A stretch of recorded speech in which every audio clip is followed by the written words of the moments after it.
মমতা ব্যানার্জি এবং তার পরিচালিত কলকাতা পুলিশ তারা আজকে যে শিক্ষাটা পেলেন, আমি আশা করব এই শিক্ষা পাওয়ার পর থেকে আপনাদের তো দোকান কাটা, লাজ লজ্জা কিচ্ছু নিয়ে আমরা জানি। আপনারা বৃহস্পতিবার দিন মহামান্য রাজ্যপাল মহোদয় অনুমোদন থাকা সত্ত্বেও আপনারা 200 জন ভিকটিমকে আটকেছিলেন 200 মিটার দূরে। এডিসিপি কি খালিদ মিরাজ না কি নাম আছে ওর নেতৃত্বে এবং ইন্দিরা মুখার্জির নেতৃত্বে আপনারা লিডার অব অপোজিশনকে এখান থেকে 100 মিটার দূরে ডবল গার্ডেল দিয়ে আটকেছিলেন। তারপরে কলকাতা হাইকোর্টে আমি যেতে বাধ্য হই মহামান্য বিচারপতি মাননীয়া অমৃতা সিনহার এজলাসে। সেখানে যা যা হয়েছে লাইভ ভিউতে সবাই দেখেছেন, কিভাবে রাজ্যের রেজি কিশোর দত্ত মিথ্যা কথা ওখানে বলেছেন যে এলওপি আসার সূচনা ছিল না, আটকানো হয়নি, কত বড় বড় মিথ্যা কথা। এবং তারপরে অর্ডার আপলোড হয়েছে। অর্ডার কি হয়েছে সবাই জেনেছেন। মহামান্য রাজ্যপাল মহোদয় রাজভবন থেকে সেদিন বলেছিলেন রাজ্যপাল গৃহবন্দী, ও তিনি বলেছেন ভিকটিমরা এখানে আসবে, যতক্ষণ না ভিকটিম আসবে ততক্ষণ রাজ্যের পুলিশ মন্ত্রী অ্যাজ ওয়েল অ্যাজ চিফ মিনিস্টারের জন্য রাজভবনের দরজা বন্ধ। সেদিন তারা বলেছিলেন গেট থেকে কলকাতা পুলিশের যে টিম সেদিন দায়িত্বে ছিলেন তাদের অবিলম্বে সরাতে হবে।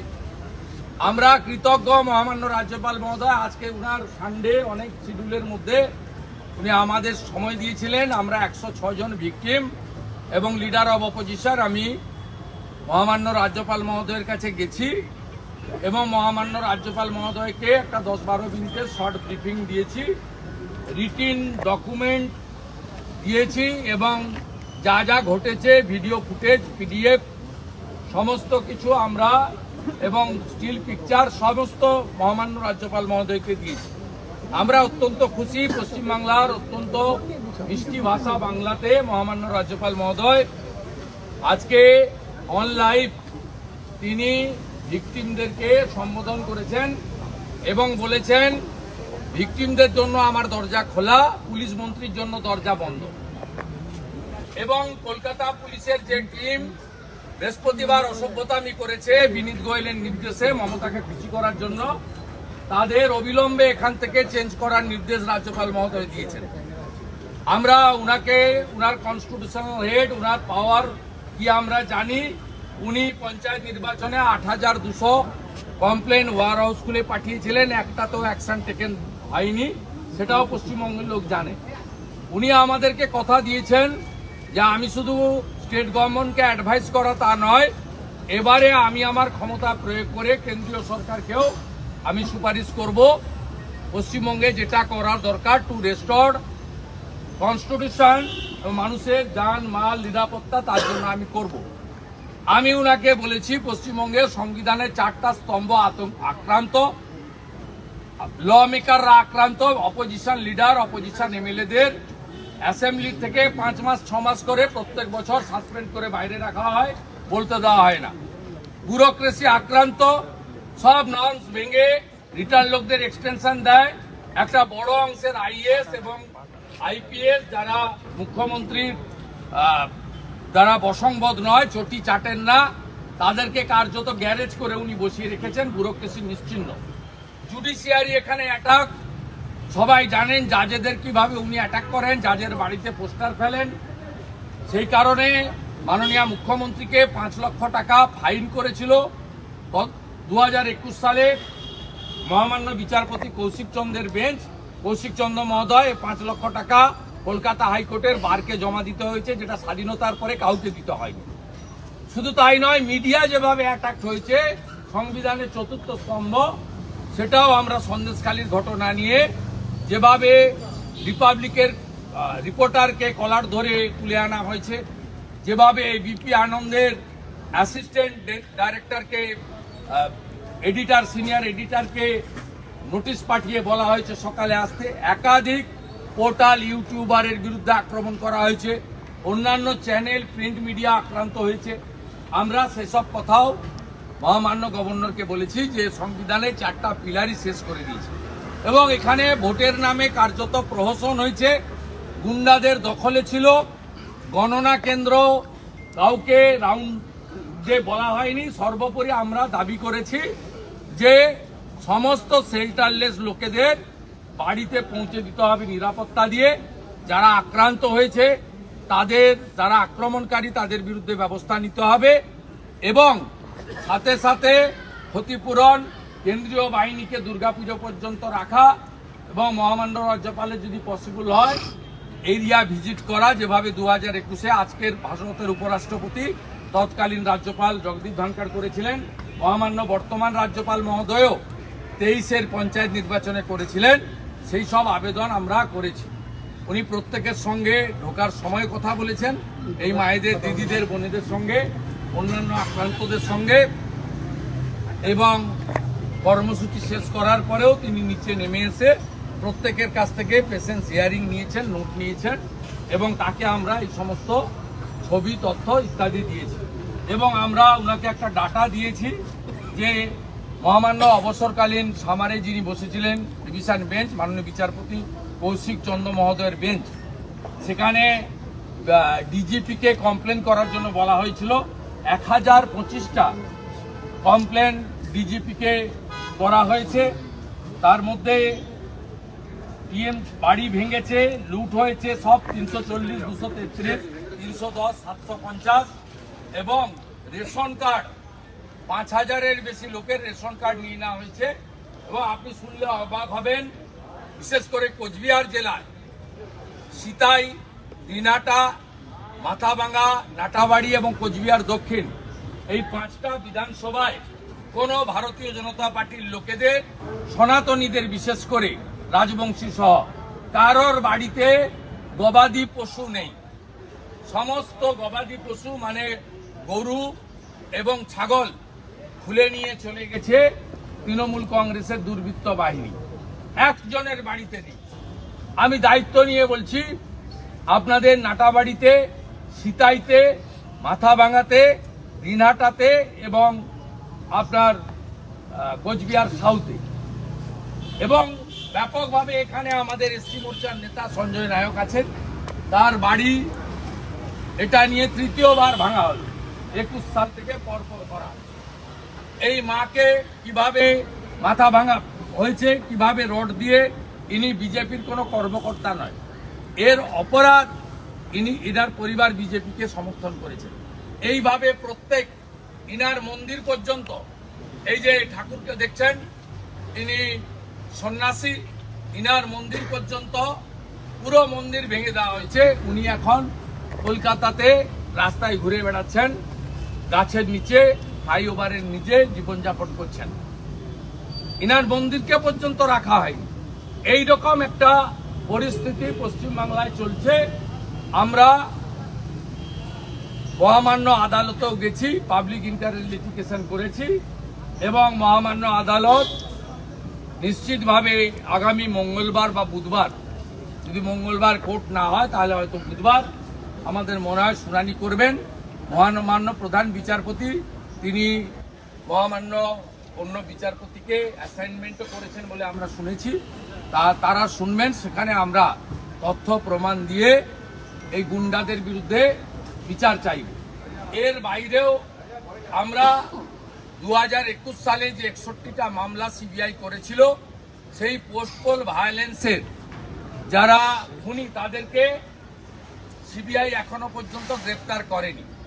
পরেশ পাল থেকে, জীবন সাহা থেকে, স্বপন সমাদ্দার থেকে, শওকত মোল্লা থেকে, উদয়ন গুহ থেকে যে সমস্ত গুন্ডাদের এখনো গ্রেপ্তার করা হয়নি, আমরা সেই বিষয়েও আগামী দিনে আইনি লড়াইয়ের পথে যাব এবং 2021 সালে 61টা সিবিআই মামলা যার এখনো ফাইনাল চার্জশিট জমা পড়েনি, এরও আমরা নতুন করে লড়াই শুরু করার সিদ্ধান্ত নিয়েছি এবং প্রত্যেকটা গুন্ডাকে আমরা শাহজাহানের মতো জেলের ভিতরে দেখতে চাই। আমরা 39% ভোট পেয়েছি, 2,33,00,000 ভোটার আমাদের ভোট দিয়েছে। আমরা দায়বদ্ধ পশ্চিমবাংলার জনগণের কাছে। এ লড়াই চলছে, এ লড়াই চলবে।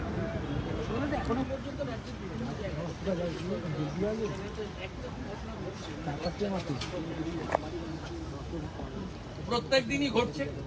আরো বলছে যে আগে বলছিল 19, এখন বলছে 21। কেন্দ্রীয় বাহিনী চলে যাওয়ার পরে তোমাদের একদম নিকেশ করব। এমনি কেন্দ্রীয় বাহিনীকে রাজ্য পুলিশ ব্যবহার করছে না। আমরা কেন্দ্রীয় নিরাপত্তা বাহিনীর কন্ট্রোল রুমে জানালে ঘুর পথে তাদের 1.5-2 ঘন্টা পরে ইনসিডেন্ট প্লেসে নিয়ে যাওয়া হচ্ছে। আমাদের পক্ষ থেকে মোট সেফ হোম করা হয়েছে বারুইপুর, বাসন্তী, ডায়মন্ড হারবার, বারাসাত, বসিরহাট, কলকাতা, মেদিনীপুর, ঝাড়গ্রাম, বিষ্ণুপুর, আরামবাগ, কোচবিহার, ঘাটাল। সেখানে এই মুহূর্তে 3200 জন আছে। এর বাইরেও রাজ্যের বাইরে চলে গেছে 2500 ছেলে, পশ্চিমবঙ্গের বাইরে চলে গেছে। এটা কোনো রাজ্যে হয় না, কোনো রাজ্যে হয় না। 2021 সাল থেকে 15টা স্টেটে ভোট হয়েছে, কোন রাজ্যে এই জিনিস হয় না। এটা 3 বার পশ্চিমবঙ্গে ঘটলো, 21-এ ঘটেছে, 23-এর পঞ্চায়েতে ঘটেছে, এবারও ঘটেছে। এবং আশ্চর্যজনক ভাবে পুলিশের একটা বড় তলাকে যেভাবে ভোট লুট থেকে বিরোধীদের আটকানোর কাজে ব্যবহার হচ্ছে, তার ফলেই আজকে পশ্চিমবাংলার জনগণের নিরাপত্তা আজকে কেড়ে নেওয়া হচ্ছে। আমি কলকাতা পুলিশ কমিশনার দলদাস বিনীত গোয়েল, যিনি মোজা জুতো খুলে মমতা ব্যানার্জির বাড়িতে কালী পুজোর দিন প্রসাদ বিতরণের কাজ করেন, সেই বিনীত গোয়েলকে আমি চিঠি দিয়ে বলেছি, এখানে ভাইপো বসেছিল 5 দিন ধরে ধর্ণা দিয়েছিল, ঠিক সেম জায়গায় ভাইপোকে যেখানে অনুমতি দিয়েছে আমাকেও দিতে হবে। 19 তারিখ বিকেল 4টা থেকে আমাদের ধর্ণা চলবে। আমরা প্রত্যেক দিন ধর্ণা করব বলে জানিয়েছি এবং তার উত্তর আমি আজ অবধি মেলে পাইনি। আমি মঙ্গলবার দিন আবার রিমাইন্ডার মেল দেব।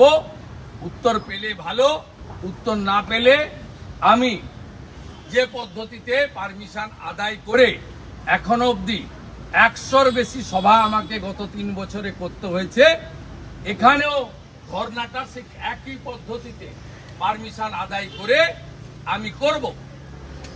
আপনারা যে বিরোধী দলনেতাকে বিজেপি এবং জনগণ দায়িত্ব দিয়েছে, আমি যা ধরি শেষ করে ছাড়ি। বৃহস্পতিবার আমাদের আটকেছে ডিসি ইন্দিরা আর ওই এডিসিপি খালেদ মিরাজ। আজকে ভেবেছিল যে বিজেপি 12টা, তৃণমূল 29টা, আমরা একটু তাড়িয়ে দিই, আমরা আটকে দিই, এরা মনে হয় পালিয়ে যাবে। আমরা সেদিন গার্ড ওয়ালে হাত দিইনি। আমরা পুলিশের নিচের তলার কর্মচারীর কিচ্ছু করার নেই। এদের এক্ষুনি যদি এরা কেউ প্রতিবাদ করে, কলকাতা পুলিশ থেকে স্টেট পুলিশে বার করে দেবে, দিয়ে আর কালিম্পং পাঠিয়ে দেবে। এদের কিচ্ছু করার নেই। আমি একটা গার্ড ওয়ালে হাত দিইনি। আপনাদের সামনে 1 ঘন্টা ওয়েট করেছি যে জুডিশিয়ারি জিন্দা হয়, জুডিশিয়ারি বেঁচে আছে বলে কেষ্ট মন্ডলের মতো, কেজরিওয়াল, হেমন্ত সোরেনের মতো ডাকাতেরা জেলের ভিতরে আছে। তাই জুডিশিয়ারি বেঁচে আছে বলে আমি লড়াই করে আবার আজকে ভিকটিমদের নিয়ে রাজভবনে দেখা করে সাংবিধানিক প্রধানকে, উনার ক্ষমতা খুব লিমিটেড আমি জানি, সংবিধানের ঘেরাটপের মধ্যে থাকতে হয়, উনি এক্সিকিউটর নয়, ইমপ্লিমেন্টিং অথরিটি হচ্ছে স্টেট গভর্নমেন্ট, আমরা জানি। কিন্তু কনস্টিটিউশনাল হেড তার কাছে সবাই আসেন। 11-র আগে মমতা ব্যানার্জিও সপ্তাহে সপ্তাহে আসতেন। গোপাল কৃষ্ণ গান্ধী না থাকলে মমতা ব্যানার্জিকে ওই ক্যাডবেরি আর স্যান্ডউইচ খেয়ে অনশন ভাঙতে হতো না। উনি গিয়ে ফলের জস খাইয়েছিলেন রাজনাথ সিংজি আর উনি।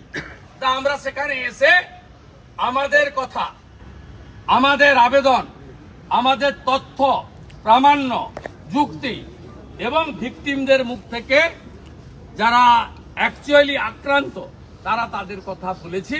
পরবর্তী কার্যক্রম আমরা সেইভাবে চালাবো। শুভেন্দুদা, এত কোটি কোটি টাকা খরচা করা হচ্ছে ইলেকশনে, নির্বাচন কমিশনের ভূমিকা কি তাহলে? যেখানে ভোট লুট হচ্ছে, তাদের ভূমিকাটা কি নির্বাচন কমিশনের? নির্বাচন কমিশনের ভূমিকা সারা ভারতে যা, পশ্চিমবঙ্গে তাই। আমরা ইলেকশন কমিশনকে বুঝাতে পারিনি যে এসওপি পশ্চিমবঙ্গের জন্য আলাদা হওয়া উচিত।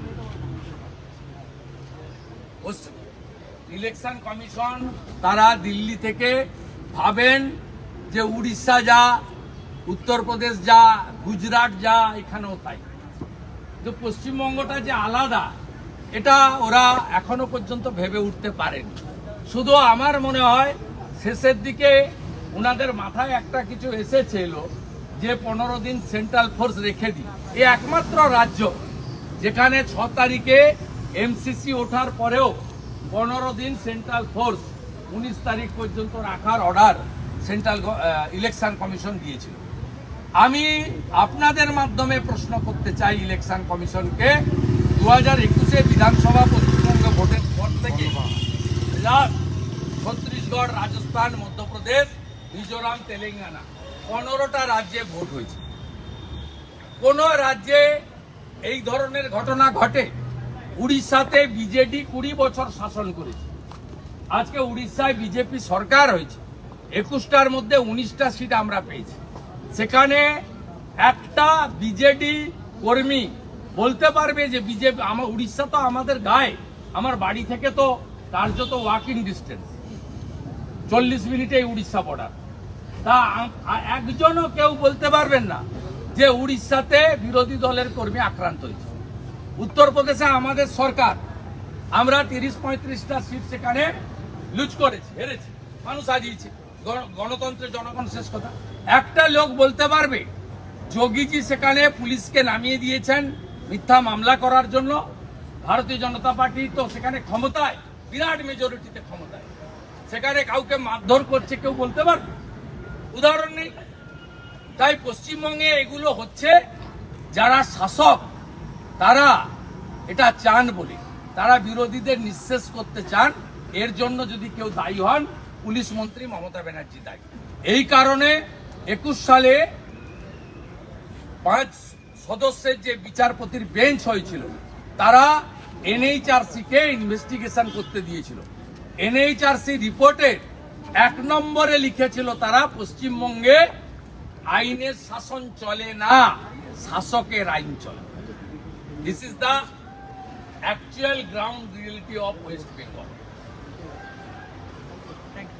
Thank you. दादा गवर्नर ने क्या कहा, थोड़ा हिंदी में बता दे तो। गवर्नर साहब ने बताया, जो बताया उन्होंने बेंगोली स्पीच दिया इन फ्रंट ऑफ एवरीबॉडी। वो स्पीच का लाइव व्यू भी आप लोग का पास है। उन्होंने जो बंगाली में बताया कि हम लोग हिंसा का खिलाफ है और हिंसा का खिलाफ लड़ाई में जनता मेरा साथ है, मैं जनता के साथ हूं। उन्होंने क्लियर बताया जब तक पोस्टपोल वायलेंस बंद नहीं होगा, विक्टिम के लिए राजभवन का दरवाजा खुला है। Police minister as well as chief minister, उनके लिए राजभवन का दरजा बंद है। उन्होंने जिस तरीके से फर्स्ट डे कलकत्ता पुलिस, जिसको ममता पुलिस बोलती है, उन्होंने लीडर ऑफ अपोजिशन और विक्टिम को रोका, इलीगली, अनएथिकली, अनकॉन्स्टिट्यूशनली रोका है, उसका निंदा किया। और कोर्ट का जो ऑब्जर्वेशन आया, गवर्नर साहब हाउस अरेस्ट है, उसका खिलाफ भी उन्होंने अच्छा करके सबका सामने बताया। हम लोग गवर्नर साहब का पास रिक्वेस्ट किया, आप स्टेट गवर्नमेंट को पास सीरियस एडवाइस भेजिए, ये हिंसा बंद होना चाहिए। और जितना 4G FIR हो रहा है, लूट हो रहा है, आगजनी हो रहा है और इंजर्ड हो रहा है, ये सब बंद करके उसका एडमिनिस्ट्रेशन का काम होना चाहिए। दूसरा, CAPF यहाँ कंटिन्यू होना चाहिए। बंगाली का मेन जो फेस्टिवल है दुर्गा पूजा तक, इसके लिए हम लोग गवर्नर साहब का पास ज्ञापन दिया है कि आप दिल्ली में, आप सेंट्रल गवर्नमेंट का रिप्रेजेंट करता है, आप MHO को भी भेजिए और यहाँ स्टेट गवर्नमेंट को भी एडवाइस कीजिए। गवर्नर साहब दोबारा आज हम लोग को टाइम दिया, मुलाकात किया, विक्टिम का साथ, खास करके जो हमारी माता, बहन, दीदी विक्टिम है, उनका साथ उनके साथ सीधा सीधा बात किया और हम लोग को बोलने का मौका दिया। इसलिए हम लोग राजभवन और गवर्नर साहब के ऊपर आभार प्रकट करता हूं। दादा प्रोटेस्ट के लिए सीपी को चिट्ठी दिए थे, फिर से क्या रिमाइंडर? कोई रिस्पांस नहीं मिला है। मेरा प्रोग्राम 19 से होने वाला है। 18 को 11 बजे तक उसका रिस्पांस नहीं मिलेगा, पॉजिटिव और नेगेटिव। मैं सेकेंड रिमाइंडर भेजूंगा। सेकेंड रिमाइंडर का कुछ एक्शन नहीं होगा तो पिछले 3 साल जिस तरीके से मेरा प्रोग्राम को पूरा प्रदेश में रोका गया है, जिस तरीके से मैं आज राजभवन में एंट्री लिया, उस तरीके से अगला कार्यक्रम नेता प्रतिपक्ष का लीडरशिप में जो विक्टिम है पोस्टपोल, उन्होंने सड़क पर धरना प्रदर्शन करेगी। ये राजभवन के खिलाफ नहीं है। राजभवन संविधान की संरक्षक है। संविधान का संरक्षक के सामने हम लोग बैठने के अलावा दूसरा कोई चारा हम लोग का पास नहीं है। दादा कोई स्टेट में ऐसा नहीं हो रहा है, सिर्फ बंगाल में क्यों? ये आप बंगाल की chief minister as police minister को पूछ लीजिए। मुझे पूछने से मेरा सवाल आपका सवाल का आंसर देने का मेरा तो लिमिटेशन है। ये मेरा पावर और काम के अंदर नहीं आता है। दादा देखा जा रहा है कि हर जगह शूट आउट हो रहा है, बहुत सारा घटना ऐसे सामने आई है। ये गुंडा की सरकार चल रहा है, वोट लुटेरा की सरकार। एक कोल स्कैम में जो इन्वॉल्व है, उन्होंने 7,10,000 वोट से डायमंड हार्बर में चुनाव जीता। 7,10,000। स्वतंत्रता का बाद इतना मार्जिन किसी को नहीं हुआ। डायमंड हार्बर से अमोल दत्तो जी, डायमंड हार्बर से अबुल हसरत खान जी, डायमंड हार्बर से सोमेन मित्रा जी, इतना समीक लाहिड़ी जी, इतना बड़ा लीडर वहां से सांसद बना। एडुकेटेड लीडर था ये लोग, पूरा प्रदेश उनको मानता है, जानता है।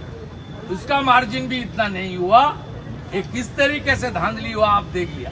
केसपुर में एक असेंबली में 1,30,000 लीड हुआ है। ये बंगाल में जो वोट हुआ है, वोट नहीं है, लूट का वोट। দাদা উদয়নবাবু বলছেন যে কোচবিহারে কোথাও কোনো ঘরছাড়া নেই, যদি কোনো বিজেপি কর্মী তাকে জানান কেউ ঘরছাড়া তাকে জানাবেন কেন? কে? হরিদাস পাল। আমরা উদয়নগড় গ্রেফতার চাই। 2021 সালে পোস্টপোল ভায়োলেন্সে কোচবিহারে 5 জন খুন হয়েছে। 3টে এফআইআর এ উদয়নগড় নাম। সিবিআই কেন ছেড়ে রেখেছে? আমরা উদয়নগড় গ্রেফতার চাই। কে হরিদাস পাল? উদয়নগড় সেলটা নিতে হবে। বিজেপির একটা কর্মীও মাথা নত করবে না। সেই জন্য বিজেপি তার প্রতিষ্ঠার পরে এত ভোট পেয়েছে, এত লুটের পরেও 2,33,00,000 ভোট প্রথম পেয়েছে বিজেপি। 2019-এ 2,30,00,000, 2021-এ 2,28,00,000। অতএব উদয়নগড় সার্টিফিকেট আর সেন্টার বিজেপি লাগবে না। আমরা উদয়নগুহর মতো, যিনি নিজের বাবাকে, মমতা ব্যানার্জিকে খুশি করতে নিজের বাবাকে চোর বলেছেন, কমল গুহ, তার কাছ থেকে কিছু আমাদের শোনা দরকার। দাদা এদিকে, দাদা এদিকে।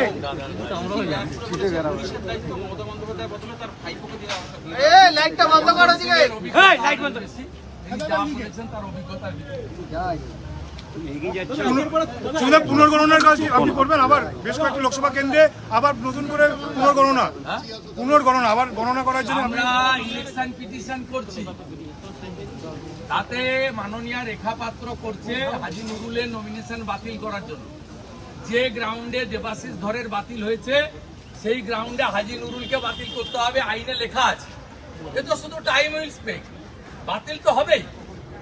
বাতিল তো করতে বাধ্য। হাজী নুরুলের নমিনেশন থাকে না, আইনে পরিষ্কার আছে। একই গ্রাউন্ডে আপনি দেবাশিস ধরের বাদ দিয়েছেন।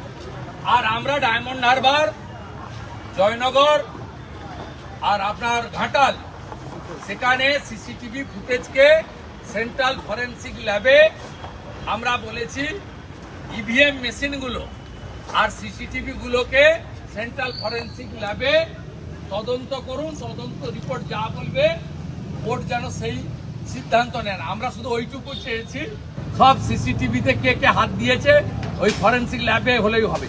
স্টিকার লাগিয়েছে, জোড়া ফুলের সিম্বল ছাড়া সব সিম্বলের উপরে টেপ মানে কালো লাগিয়েছে স্টিকার, ব্যালটের উপরে মানে সব সিম্বলের উপরে ব্ল্যাক টেপ সব বুথে করেছে।